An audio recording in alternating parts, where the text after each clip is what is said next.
Good morning students. നമ്മൾ GST ആണ് discuss ചെയ്തുകൊണ്ടിരിക്കുന്നത് അല്ലേ. GSTക്കകത്ത് ഏറ്റവും ഇമ്പോർട്ടൻ്റ് ആണ് എന്ന് പറഞ്ഞൊരു ചാപ്റ്റർ ഉണ്ട്, സ്കോപ്പ് ഓഫ് അല്ലേ, സ്കോപ്പ് ഓഫ് സപ്ലൈ എന്ന് പറയുന്ന ഒരു ചാപ്റ്റർ ഉണ്ട്. നമ്മൾ അതിനെക്കുറിച്ചാണ് ഡിസ്കസ് ചെയ്തുകൊണ്ടിരുന്നത്. അതിനകത്ത് നമ്മൾ ആദ്യമേ ഡിസ്കസ് ചെയ്ത് എന്തായിരുന്നു, ഒരു സപ്ലൈ എന്ന് പറയുന്ന നേരത്ത് അതിനകത്ത് എന്തൊക്കെ കാര്യങ്ങളാണ് നമ്മൾ ശ്രദ്ധിക്കേണ്ടത് എന്ന് പറഞ്ഞ് കുറേ കാര്യങ്ങൾ നമ്മൾ ഡിസ്കസ് ചെയ്തായിരുന്നു. അത് കഴിഞ്ഞിട്ട് നമ്മൾ 3 ഷെഡ്യൂൾസിനെ കുറിച്ച് പറഞ്ഞായിരുന്നു, ഓർമ്മയില്ലേ? ഏതൊക്കെയായിരുന്നു? ഷെഡ്യൂൾ നമ്പർ 1 എന്തായിരുന്നു, schedule number 2 and schedule number 3. ഇങ്ങനെ 3 കാര്യങ്ങളാണ് നമ്മൾ ഡിസ്കസ് ചെയ്തത്. അത് കഴിഞ്ഞ് നമ്മൾ അതിനകത്ത് സെക്ഷൻ 7 ആണ് നമ്മൾ സ്കോപ്പ് ഓഫ് സപ്ലൈക്ക് ഇമ്പോർട്ടൻസ് ആയിട്ട് കൊടുത്തത്.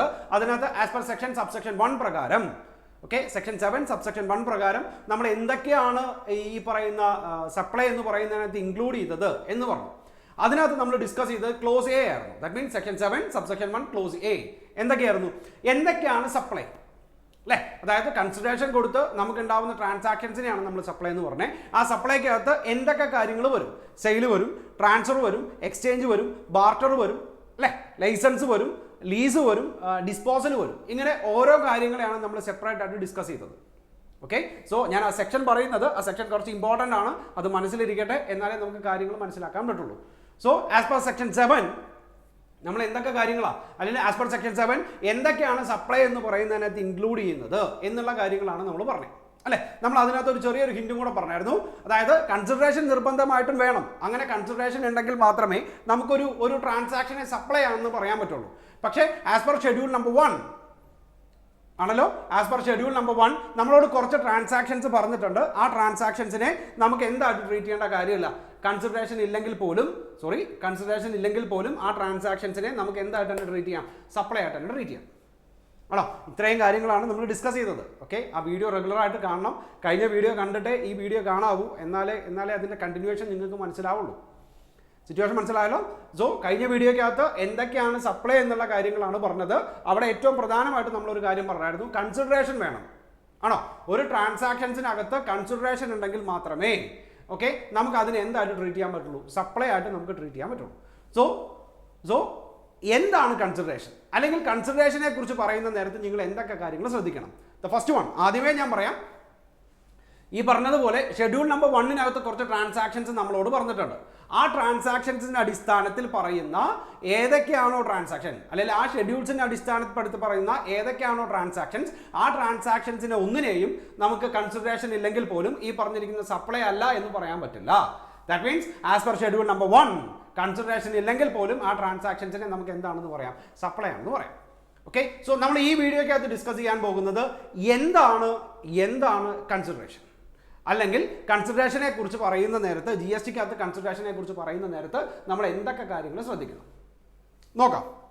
നോക്കി, as per section 2 subsection 31 of CGST Act 2017, consideration in relation to the supply of goods or services or both includes, okay, അതായത് സപ്ലൈ അല്ലെങ്കിൽ ആ സപ്ലൈക്കകത്ത് വരുന്ന കൺസിഡറേഷനകത്ത് എന്തൊക്കെ ഇൻക്ലൂഡ് ചെയ്യും എന്നാണ് പറഞ്ഞിരിക്കുന്നത്. നോക്കി, any payment made or to be made whether in money or otherwise, cash ആയിട്ട് തന്നെ വേണമെന്നില്ല.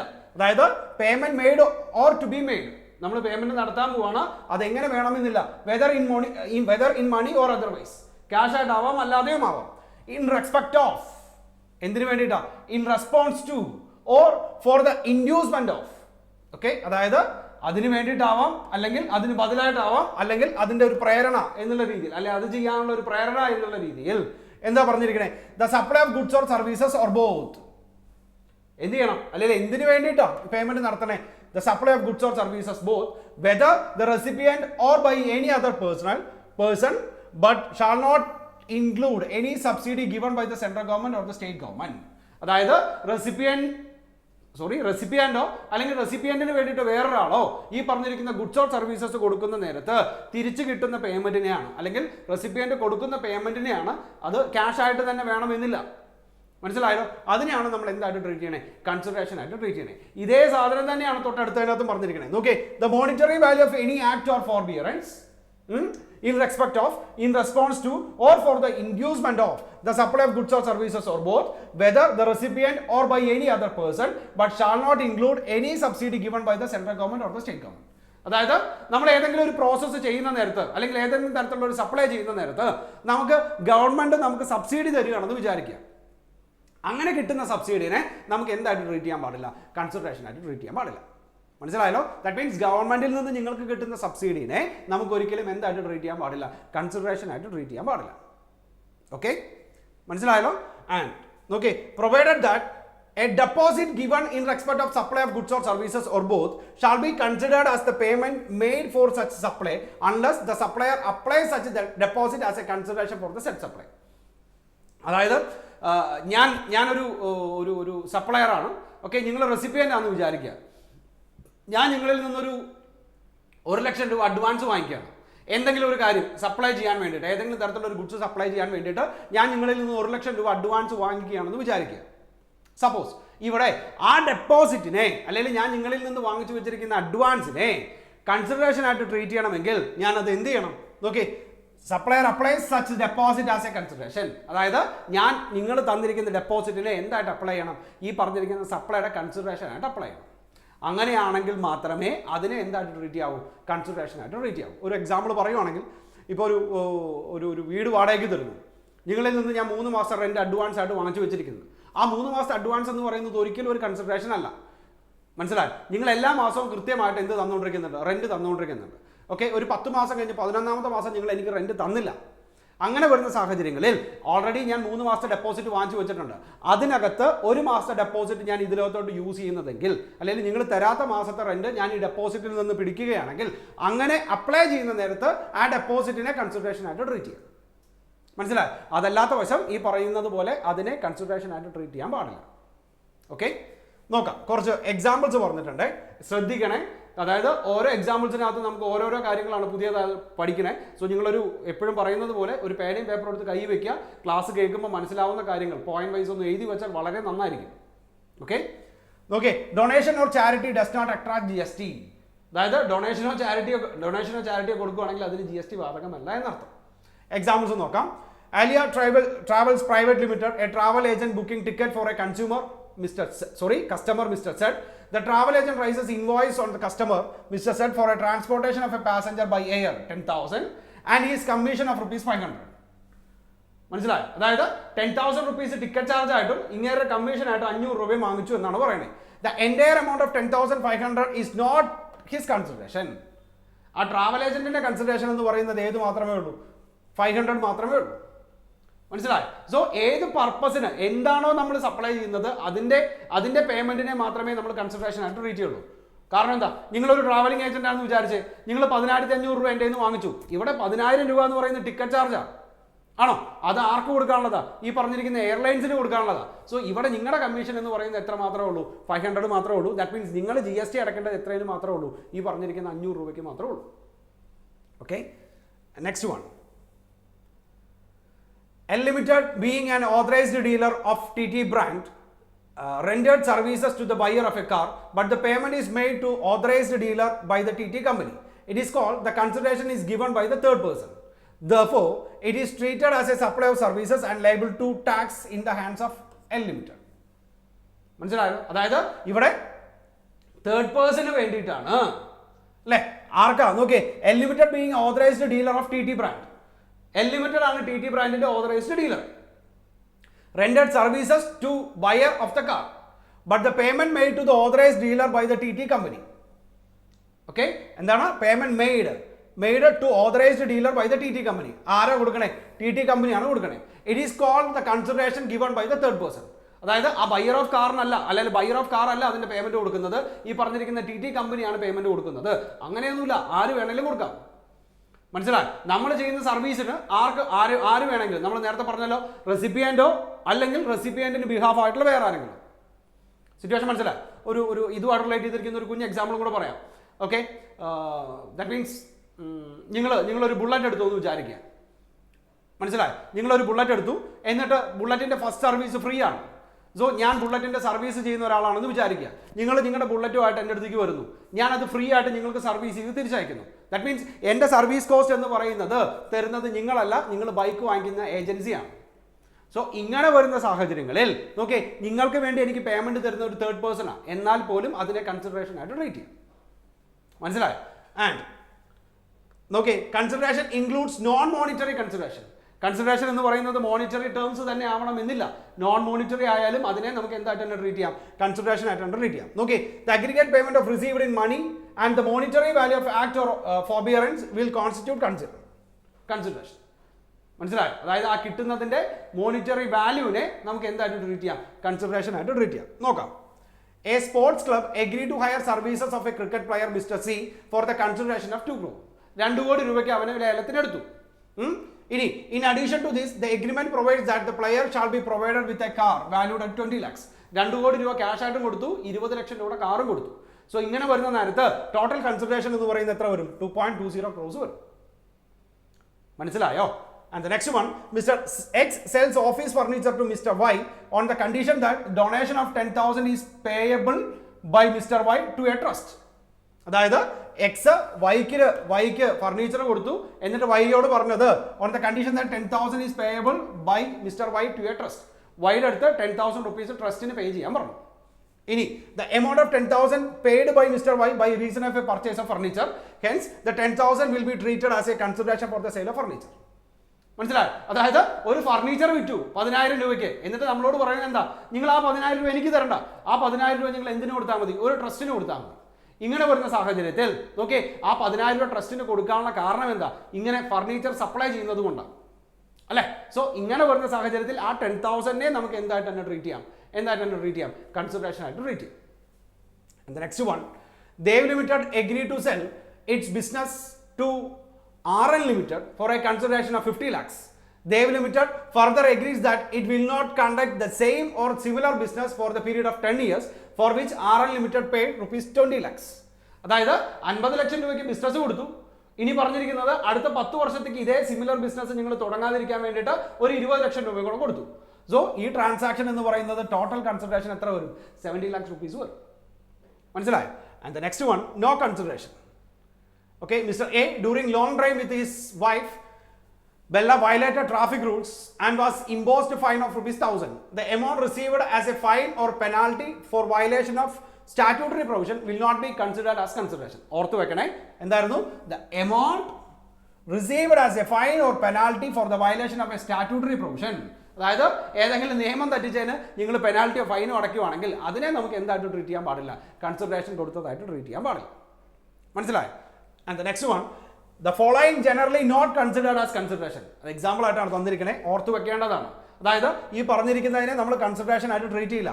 ഒന്ന്, ഗ്രാൻഡ് ഓഫ് പോക്കറ്റ് മണി, വൈഫിനോ മക്കൾക്കോ വേറെ ആർക്കെങ്കിലും നമ്മൾ പോക്കറ്റ് മണി ആയിട്ട് കൊടുത്തു, ആ പോക്കറ്റ് മണീനെ നമുക്ക് എന്തായിട്ട് ട്രീറ്റ് ചെയ്യാൻ പാടില്ല, കൺസിഡറേഷൻ ആയിട്ട് ട്രീറ്റ് ചെയ്യാൻ പാടില്ല. And gift or reward, okay, ഗിഫ്റ്റോ റിവാർഡോ നമ്മൾ വാങ്ങിച്ചു കൊടുത്തു, അതിനെയും കൺസിഡറേഷൻ ആയിട്ട് ട്രീറ്റ് ചെയ്യാൻ പാടില്ല. And amount paid of alimony of divorce, that means ഭാര്യ പിരിഞ്ഞു പോകാൻ വേണ്ടിയിട്ട് നമ്മൾ ഈ ഡിവോഴ്സിൻ്റെ സമയത്ത് അവൾക്ക് കൊടുക്കുന്ന ഒരു എമൗണ്ട്, ഓക്കെ, ജീവനാംശം എന്നൊക്കെ പറയും, അങ്ങനെ ഒരു എമൗണ്ട് കൊടുത്തിട്ടാണ് ഡിവോഴ്സിന് അപ്ലൈ ചെയ്യുന്നതെങ്കിൽ, അല്ലെങ്കിൽ ഡിവോഴ്സ് തരാൻ വേണ്ടിയിട്ട് ഇത്രയും രൂപ ആവശ്യപ്പെട്ടാൽ അത്രയും രൂപ നമ്മൾ കൊടുത്തു, എന്നിട്ട് ഡിവോഴ്സ് നമ്മൾ സൈൻ ചെയ്തു വാങ്ങിച്ചു. ഇങ്ങനെ വരുന്ന സാഹചര്യങ്ങളിൽ അതിനെയും നമ്മൾ എന്തായിട്ട് ട്രീറ്റ് ചെയ്യാൻ പാടില്ല, ഈ പറഞ്ഞിരിക്കുന്നത് പോലെ കൺസിഡറേഷൻ ആയിട്ട് ട്രീറ്റ് ചെയ്യാൻ പാടില്ല. ഓരോ എക്സാമ്പിൾസിനകത്ത് നിങ്ങൾ പഠിക്കുന്നത് ഓരോ കാര്യമാണ്, അത് വളരെയധികം ഇമ്പോർട്ടൻ്റ് ആണ്. നിങ്ങൾ എക്സാം പോയിന്റ് ഓഫ് വ്യൂ ചിന്തിക്കുമ്പോൾ അതിൻ്റെ എന്തുകൊണ്ടാണെന്ന് അങ്ങനെ മനസ്സിലാവുള്ളൂ. സോ ഞാൻ അഗെയിൻ പറയുന്നു, നിങ്ങൾക്ക് മനസ്സിലാവുന്ന പോയിന്റ്, നിങ്ങൾക്ക് മനസ്സിലാവുന്ന ഭാഷയും നിങ്ങൾ ക്ലാസ് കേൾക്കുന്നതിൻ്റെ കൂട്ടത്തിൽ അങ്ങ് എഴുതി വയ്ക്കുക, എന്നാലേ ഇതുകൊണ്ട് നിങ്ങൾക്ക് ഉപകാരം ഉണ്ടാവും. Okay. And the next one, subsidy given by the government to the benefit of the farmers cannot be considered as additional consideration. നമ്മൾ നേരത്തെ പറഞ്ഞതാണ് അല്ലേ, അതായത് ഗവൺമെന്റിൽ നിന്ന്, സെൻട്രൽ ഗവൺമെന്റ്, സ്റ്റേറ്റ് ഗവൺമെന്റിൽ നിന്ന് കൺസിഡറേഷൻ കിട്ടുകയാണെങ്കിൽ അതിനെ നമുക്ക് എന്തായിട്ട് ട്രീറ്റ് ചെയ്യാൻ പാടില്ല, ഈ പറഞ്ഞിരിക്കുന്ന പോലെ കൺസിഡറേഷൻ ആയിട്ട് ട്രീറ്റ് ചെയ്യാൻ പാടില്ല. And the next one, deposits.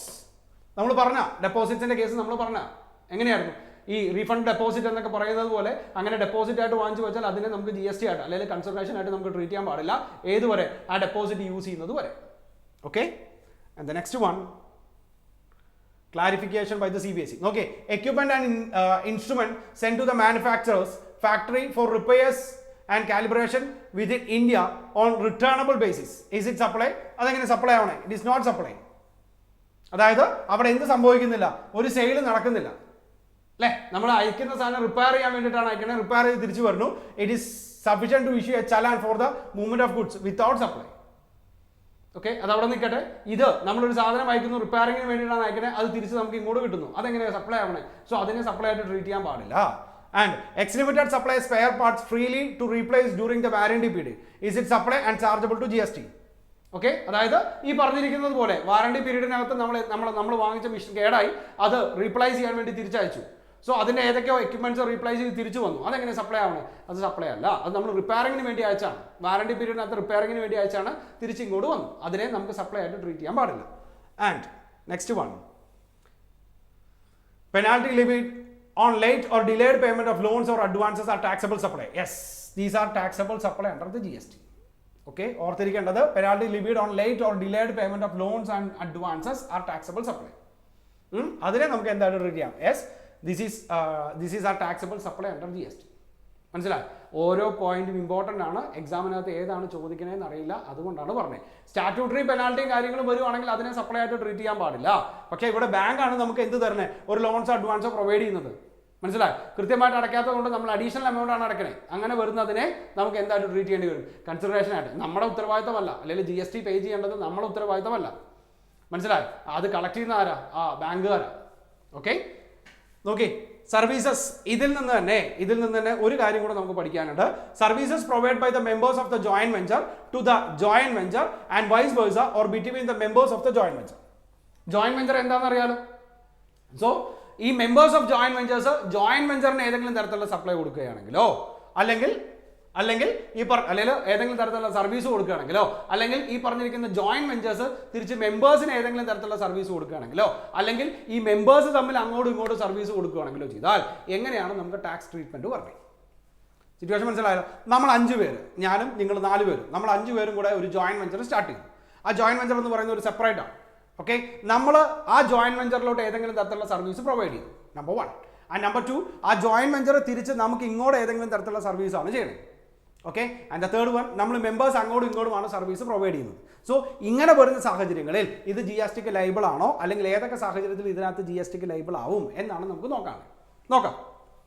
Okay, നോക്കേ, joint venture, an unincorporated temporary association constituted for a limited purposes of carrying out a specified project. Okay, ഏതെങ്കിലും ഒരു സ്പെസിഫൈഡ് പർപ്പസിന് വേണ്ടിയിട്ട്.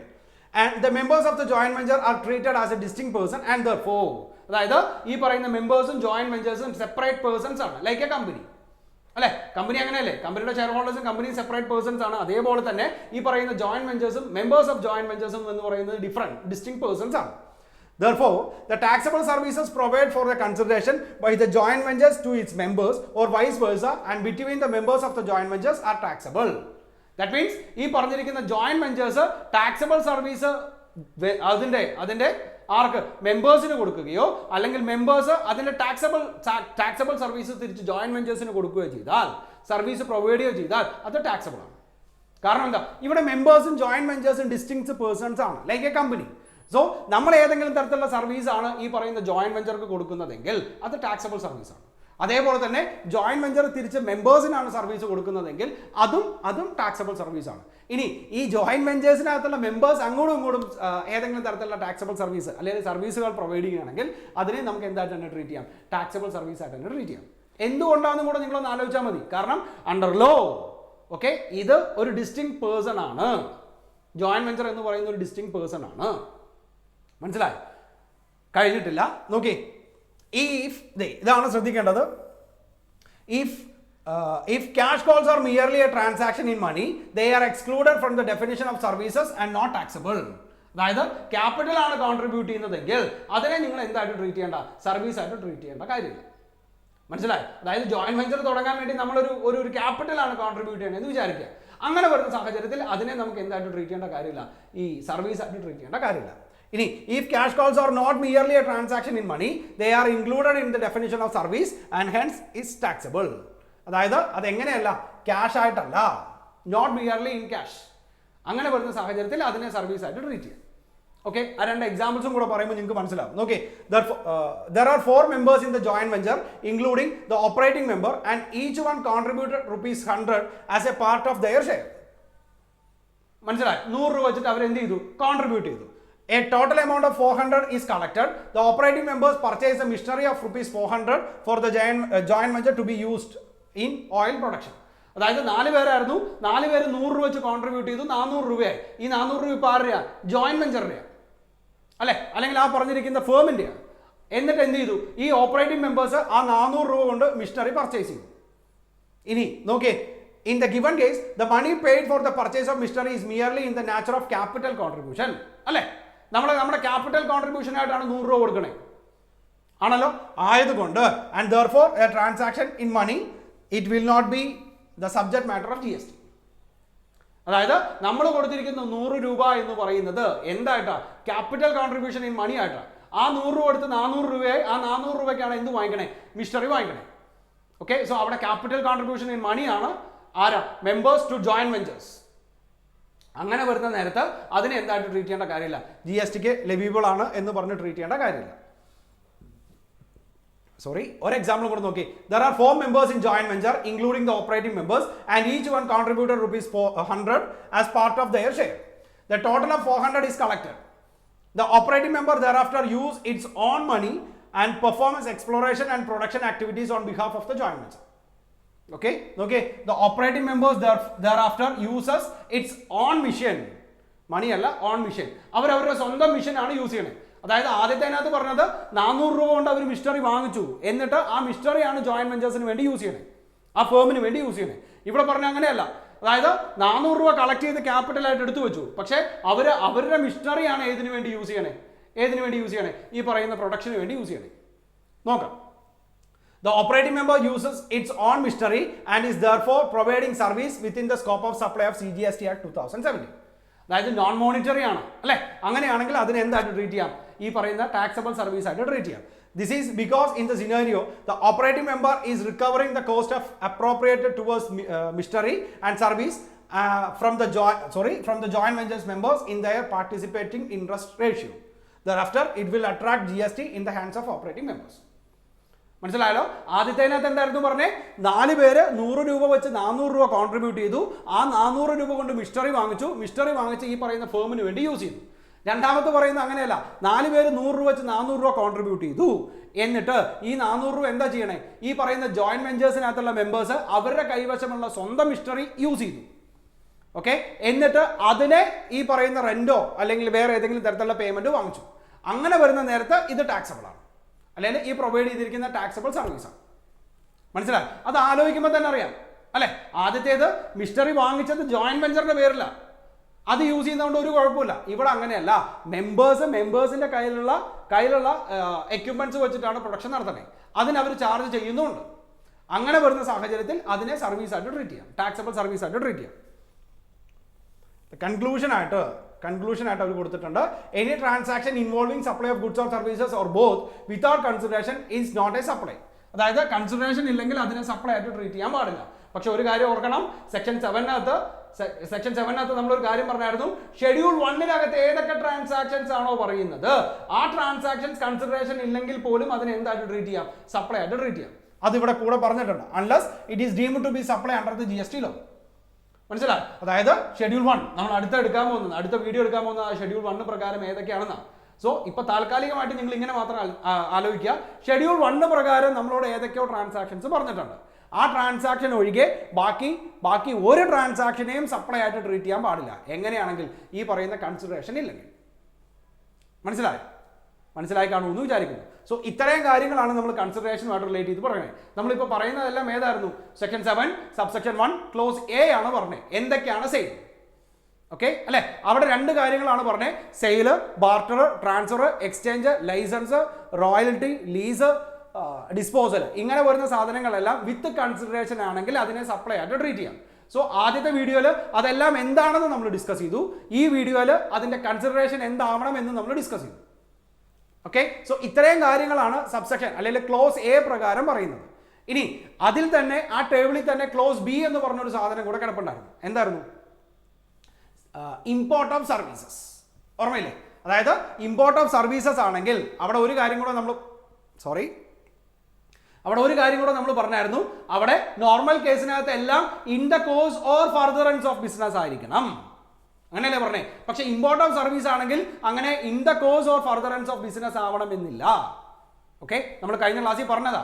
So section 7 subsection 1 close B പ്രകാരം Okay, import of services for a consideration. ശ്രദ്ധിക്കണം, for a consideration, whether or not in the course or furtherance of business.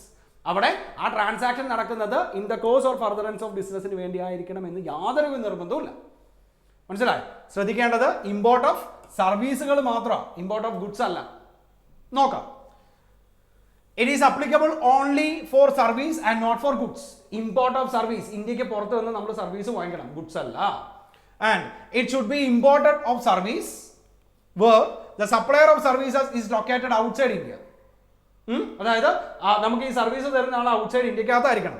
And the recipient of services is located in India. നമ്മൾ എവിടെ ആയിരിക്കണം? ഇന്ത്യക്കകത്തായിരിക്കണം. The place of supply of services in India. അത് എവിടെ വെച്ചിട്ടാണ്? The place of supply എന്ന് പറയുന്നത് എവിടെ ആയിരിക്കണം? ഇന്ത്യയിലായിരിക്കണം. അങ്ങനെയാണെങ്കിൽ services shall be provided with consideration. എന്തായിരിക്കണം? സർവീസിന് വേണ്ടിയിട്ട് നമ്മൾ കൺസിഡറേഷൻ കൊടുത്തിരിക്കണം. അത്രയും കാര്യങ്ങളൊക്കെ ആണെങ്കിൽ services may be in the course or furtherance of business or not in the course of furtherance of business. അവിടെ ശ്രദ്ധിക്കാനുള്ള ഒറ്റ കാര്യമുള്ളൂ, ഈ പറഞ്ഞിരിക്കുന്ന ഇമ്പോർട്ട് ഓഫ് സർവീസ് ആയിരിക്കണം. ആ കിട്ടുന്ന സർവീസ് ഒരു കൺസിഡറേഷൻ കൊടുത്ത് വാങ്ങിക്കുന്നതായിരിക്കണം. അത് ഒരു കാരണവശാലും ഈ പറഞ്ഞിരിക്കുന്നത് പോലെ നമ്മുടെ ബിസിനസിന്റെ ആവശ്യത്തിന് വേണ്ടിയിട്ട്, that means in the course or furtherance of ബിസിനസിന് വേണ്ടിയിട്ടായിരിക്കണം എന്ന് യാതൊരു വിധ നിർബന്ധവുമില്ല. മനസ്സിലായല്ലോ? In the course or furtherance of ബിസിനസിന് വേണ്ടിയിട്ടായിരിക്കണം എന്ന് യാതൊരു വിധ നിർബന്ധവുമില്ല. ഓക്കെ, മനസ്സിലായല്ലോ? ശ്രദ്ധിക്കേണ്ട ഒരു കാര്യം കൂടെ, അവിടെ ഇമ്പോർട്ട് ഓഫ് ഗുഡ്സ് അല്ല പറയുന്നത്, ഇമ്പോർട്ട് ഓഫ് സർവീസ് ആണ് പറയുന്നത്. നോക്കാം, ഇതുമായിട്ട് ബന്ധപ്പെടുത്തി കുറച്ച് പോയിന്റ് കൂടെ നമുക്ക് പഠിക്കാനുണ്ട്. That means as per the provision contained in section 21 of IGST Act 2017, all import of services made on or after the appointed day, അതായത് GST വരുന്ന ദിവസം, appointed day, will be liable to IGST regardless whether the transaction of such import of services has been initiated before the appointed day. Situation മനസ്സിലായല്ലോ? അതായത് നിങ്ങൾ import of സർവീസിന് order കൊടുത്തിരിക്കുന്നത് ഈ പറഞ്ഞിരിക്കുന്ന അപ്പോയിന്റഡ് ഡേക്ക് മുമ്പാണെന്ന് വിചാരിക്കുക. അതായത് ഏത് ദിവസത്തിന് മുമ്പ്? 1 ജൂലൈ 2017 മുമ്പാണെന്ന് വിചാരിക്കുക. 1 ജൂലൈ 2017 മുമ്പ് GST ഇല്ല, സർവീസ് ടാക്സാ. മനസ്സിലായി? അതായത് നമ്മളൊരു സർവീസിന് ഓർഡർ കൊടുക്കുന്ന നേരത്ത് അപ്ലിക്കബിൾ ലോ എന്ന് പറയുന്ന സർവീസ് ടാക്സ് ആയിരുന്നു. പക്ഷെ അത് കിട്ടുന്ന നേരത്ത് ഏതായി? ഈ പറയുന്ന IGST ആയി, അല്ലെങ്കിൽ GST ലോ ആയി. ഇങ്ങനെ വരുന്ന സാഹചര്യങ്ങളിൽ നമ്മളോട് പറഞ്ഞിരിക്കുന്നത് എന്താ? നമ്മൾ ഏത് ലോയുടെ പുറകെ ഫോളോ ചെയ്യണം? ആഫ്റ്റർ അപ്പോയിന്റഡ് ഡേ നമ്മൾ GST ലോയുടെ പുറകിലും ഫോളോ ചെയ്യണം. കണ്ടോ? Okay, will be liable to IGST regardless of whether the transaction of such import of services had been initiated before the appointed day. അതായത് ഇതിന് മുമ്പ് നിങ്ങൾ ഓർഡർ കൊടുത്തു, അല്ലെങ്കിൽ ഇതിന് മുമ്പ് നിങ്ങൾ ഒരു ഇനീഷ്യേറ്റീവ് എടുത്തു എന്ന് വിചാരിക്കുക. ഏതിന് വേണ്ടിയിട്ട്? ഈ ഇമ്പോർട്ട് ഓഫ് സർവീസിന് വേണ്ടിയിട്ട്.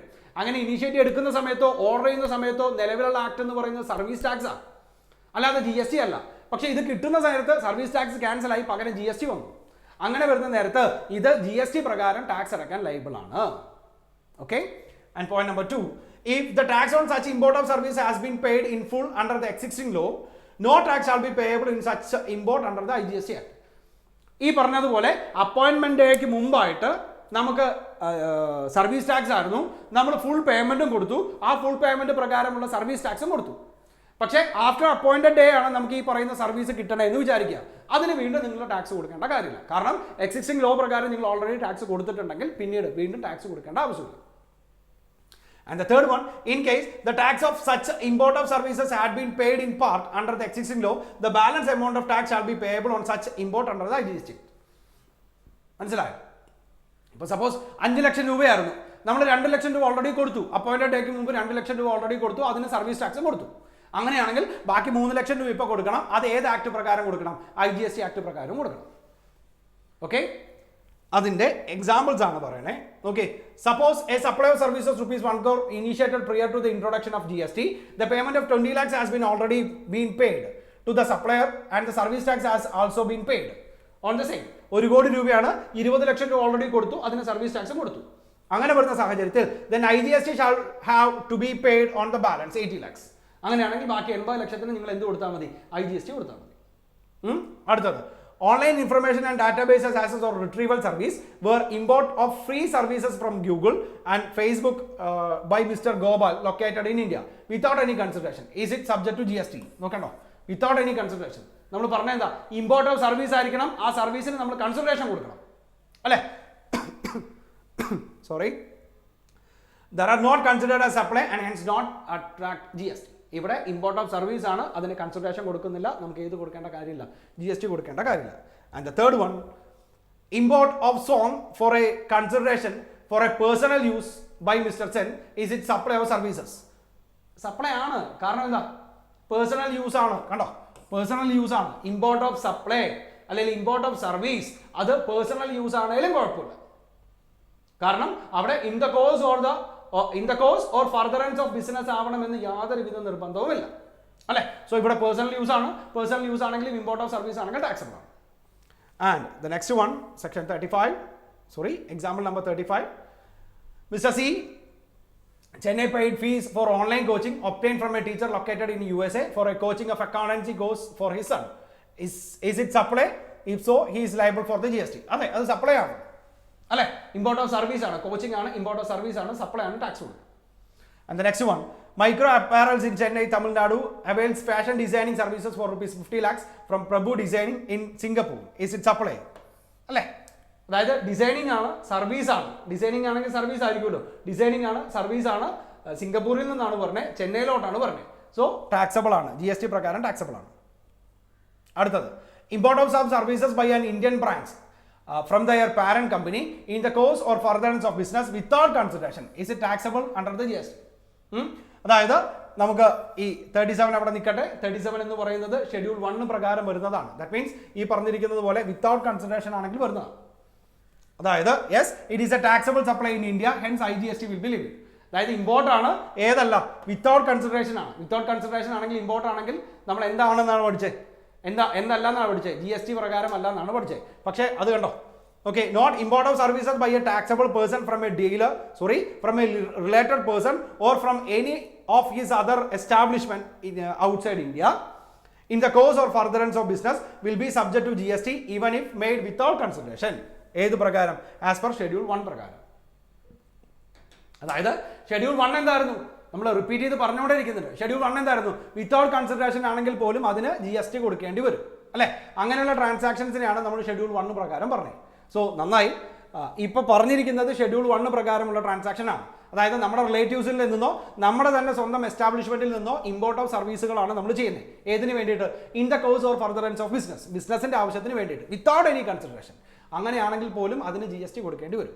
സോ നമുക്ക് അടുത്ത വീഡിയോയിൽ എന്തൊക്കെയാണ് ഷെഡ്യൂൾ 1 പ്രകാരമുള്ള ട്രാൻസാക്ഷൻസ് എന്ന് നോക്കാം. Okay, by.